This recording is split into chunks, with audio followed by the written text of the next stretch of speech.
नमस्कार दोस्तों, मैं डॉक्टर कलीम अहमद खान। आज बात करते हैं एक बहुत इम्पॉर्टेंट मानसिक समस्या के बारे में जो बहुत कॉमन भी है और फीमेल जेंडर को सबसे ज़्यादा इफ़ेक्ट करती है। यानी कि महिलाओं में ये बीमारी बहुत कॉमन है और हमारे ख्याल से ऐसा कोई भी शख्स नहीं होगा जिसने बीमारी को अपनी आँखों से देखा ना हो। लेकिन अज्ञानता बस बहुत बार इन मरीज़ों के लिए लोग झाड़ फूँक का सहारा लेते हैं। इस बीमारी को नाम देते हैं हिस्टीरिया या कन्वर्जन रिएक्शन।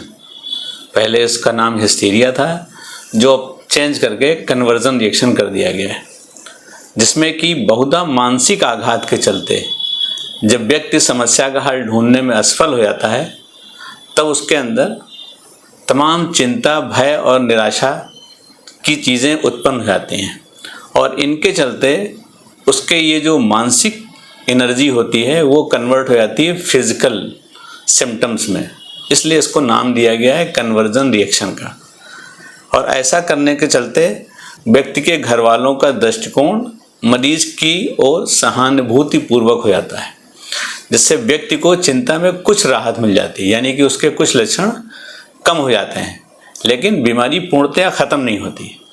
आमतौर से इस बीमारी के लक्षण कई रूपों में देखने को मिल जाते हैं, जैसे बेहोशी के दौरे आ जाना, शरीर में झटके आने लगना या सांस का जल्दी जल्दी चलने लगना। और इन लक्षणों के चलते लोग घबरा जाते हैं।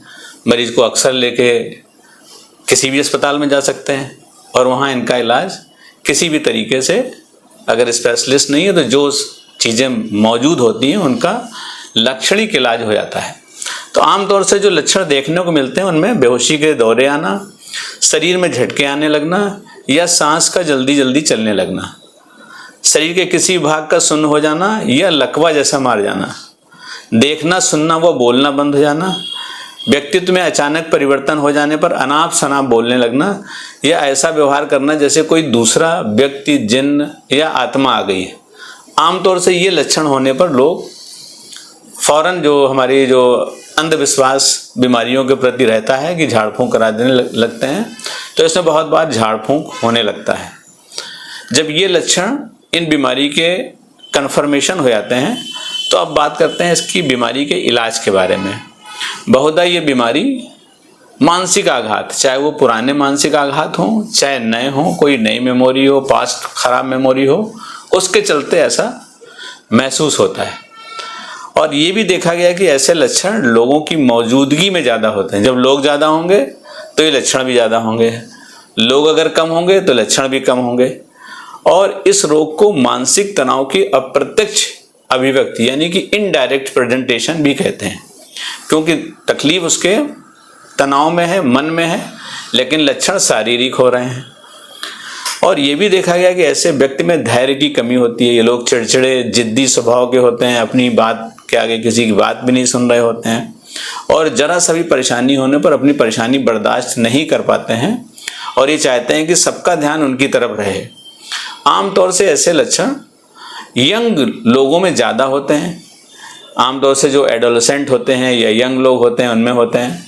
नो डाउट्स की बीमारी दोनों ही सेक्स में हो सकती है, मेल में भी हो सकती है, फीमेल में भी हो सकती है, लेकिन कॉमन जो है वो फीमेल्स में है। अब इनके जो इलाज करने के तरीके होते हैं, आमतौर से जब ये मरीज़ किसी स्पेशलिस्ट यानी कि साइकियाट्रिस्ट या मनोचिकित्सक के पास पहुंचता है तो उसके कारणों में जाया जाता है कि इसकी बीमारी के कारण क्या हैं। अदरवाइज जो सामान्य डॉक्टर होते हैं, जो शारीरिक लक्षणों के डॉक्टर होते हैं, वो बहुत बार इन बीमारियों में उतना इंटरेस्ट नहीं ले पाते हैं और मरीजों को फंक्शनल बीमारियां कह करके टाल देते हैं या ये कह देते हैं कि ये सोचते बहुत हैं इसलिए इनको ही बीमारी हो रही है। लेकिन अगर इन बीमारियों का इलाज टाइम से हो जाए, समय पर स्पेशलिस्ट मिल जाए, तो ये बीमारी पूरी ज़िंदगी के लिए ख़त्म हो जाती है। इसीलिए इस मरीज़ को जो इसके स्पेशलिस्ट हैं यानी कि साइकियाट्रिस्ट हैं, उनकी सलाह पर जाना चाहिए। उसमें तमाम तरीके से इन मरीजों की काउंसलिंग, फैमिली काउंसलिंग की जाती है और तमाम अन्य दवाएं भी यूज़ की जाती हैं। अगर बीमारी ज़्यादा दिनों की हो जाती है तो बहुत बार इलाज करने में भी दिक्कतें आती हैं और बहुत बार हॉस्पिटलाइजेशन भी करना पड़ता है। आमतौर से इन मरीजों के लिए किसी आईसीयू की ज़रूरत नहीं होती है, लेकिन बीमारी के कन्फर्मेशन से पहले प्रॉपर इन्वेस्टिगेशन कर लेना चाहिए कि कोई और शारीरिक बीमारी तो नहीं उसके अंदर मौजूद है जिससे वो बीमारी उसकी जानलेवा ना हो जाए। इसलिए आमतौर से डायग्नोसिस वेल एस्टेब्लिश्ड करके तमाम प्रॉपर जांचें करा करके तब होती है। और इलाज के तरीके जो डॉक्टर उस टाइम पर उसको पूरा इवेल्युएट करते हैं, उनके तमाम तरीके की काउंसलिंग, बिहेवियर थेरेपी, ये सब करके मरीज़ों को पूर्णतया नॉर्मल, खुशहाल और सुखद ज़िंदगी देने की कोशिश करते हैं। इन बातों के साथ मैं अपनी बात ख़त्म करता हूँ। अगर ये जानकारी आपको अच्छी लगी हो तो कृपया चैनल को लाइक, सब्सक्राइब और शेयर करें। आगे अगर कोई मानसिक बारे में जानकारी पसंद करते हैं तो कमेंट बॉक्स में डालें, जिससे उन चीज़ों के भी बारे में जानकारी दी जा सकती है। धन्यवाद।